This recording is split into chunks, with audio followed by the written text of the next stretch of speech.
welcome to our little version of AvidMed 2022. Appreciate you being here. Well, thank you, Joe. Glad to be here.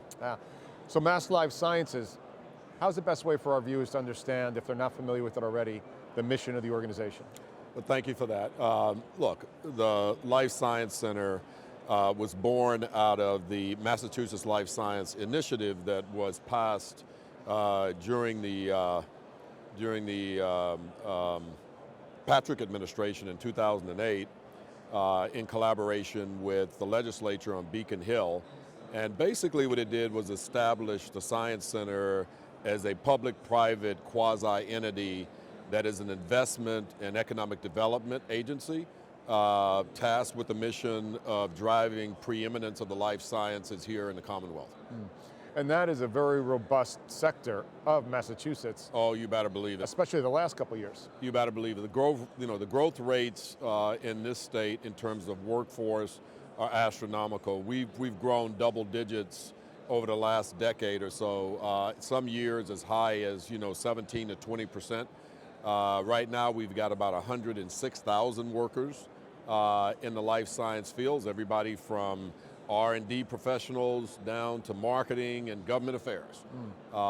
And so we're very proud of our industry here when we think about the life sciences, and a lot of that's driven again by the Life Science Initiative that passed 15 years ago. For example, as a result, we've invested $900 million in the ecosystem over the course of 15 years, which has generated a leveraged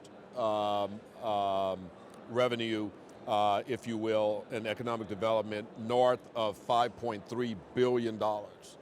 So you can see the impact that the center has had. And oh, by the way, and in the midst of that also we've created some 16,000 jobs of that 106 that I talked about earlier.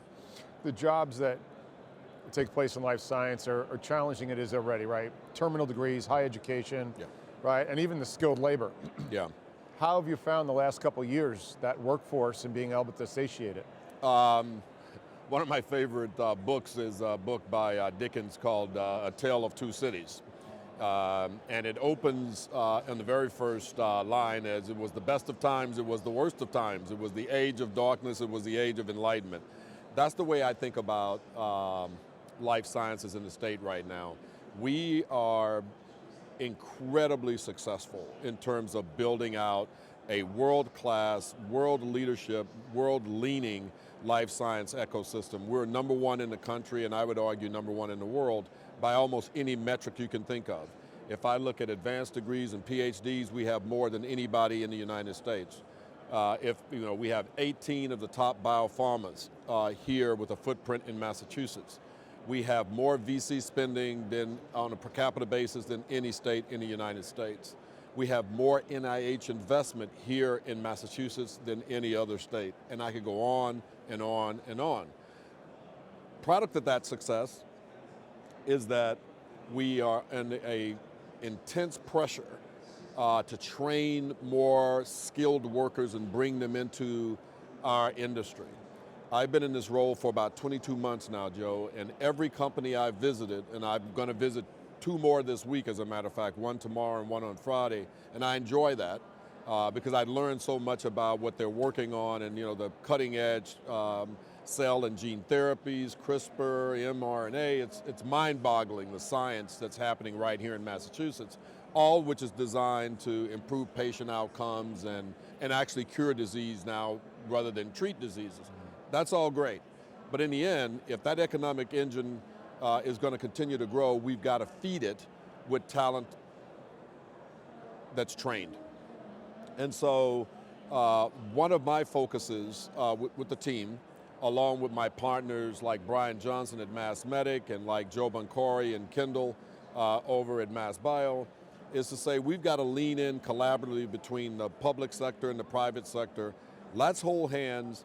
Let's really work with companies almost on a concierge, company by company basis. Let's decide what your particular needs are. For example, if we're talking biomanufacturing, let's go through and determine what the core skill sets are, core competencies that a company needs. Let's come up with a training program, if you will, that can be provided either by a non-for-profit or by a community college, or by a VOTEC, or any other college or training facility that wants to get in on the act, and we'll in effect help fund them with labs, with professional development and training for their teachers and professors, and use them as the feeder for that particular company. So we're working on a program like that right now. I'm pretty excited about it. I'm hoping that we'll be able to roll that template out in another month. And in partnership with Brian and with Joe and Kendall, I'm pretty certain that we'll get to where we need to get to. But quite frankly, to be honest with you, if you want to ask me, like, what's the thing to keep me up at night? That's it. That's it. It's workforce and workforce development. And I sit on the board of MedTech with Brian, and that is the initiative. And people don't understand, if you're coming even off the manufacturing floor, quality floor, supply chain, these are six-figure salaries. Correct. In fact, in the pilot that I'm working on, we're looking at 3 particular jobs: QA tech, manufacturing tech, and maintenance tech. Each one of those jobs, right now, we've collapsed the core training competencies down to a 3-month training program. When they come out of that program, starting salary will be somewhere north of, say, $70,000 to $80,000. With overtime, you can be at $100,000 in year 1, and by year 2, you're at $150,000. And oh, by the way, it's not a job, it's a career. That's right. So you can go back to school now on the company's dime and continue your education, get a 2-year degree, a 4-year degree, all paid for by the company while you work. You get paid vacation, you get maternity leave, you get all the benefits and joys of a professional career in an incredibly dynamic industry that grows each and every year. Yeah. And that's an important point, because there are many sectors right now in the employment environment that workers are starting to become irrelevant because of technology. And to your point, life sciences, MedTech, biotech, they are still at the they're adolescent years. That's correct. And we are seeing more automation. To your point, I was just at a company, a med device company actually, which is a phenomenal med device company just outside of Boston, about an hour, maybe an hour and 15 minutes or so, which I like, by the way, and we can come back to that and talk more about that, because one of my strategies is what I call regionalization, which is pushing out access and opportunity in this industry across the Commonwealth, beyond Kendall Square and the Seaport District, because I think that's vitally important as well.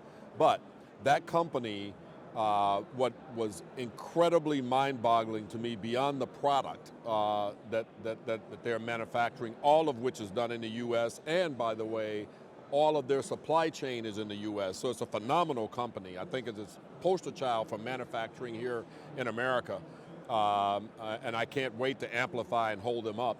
But I was amazed at how much automation they've built into the process. Now, that said, you still have to have trained human beings to operate the robots. Right. So they're not, in effect, moving away from human input and high touch, but they're being very smart about how they go about manufacturing in a precision way, in a very 21st century way.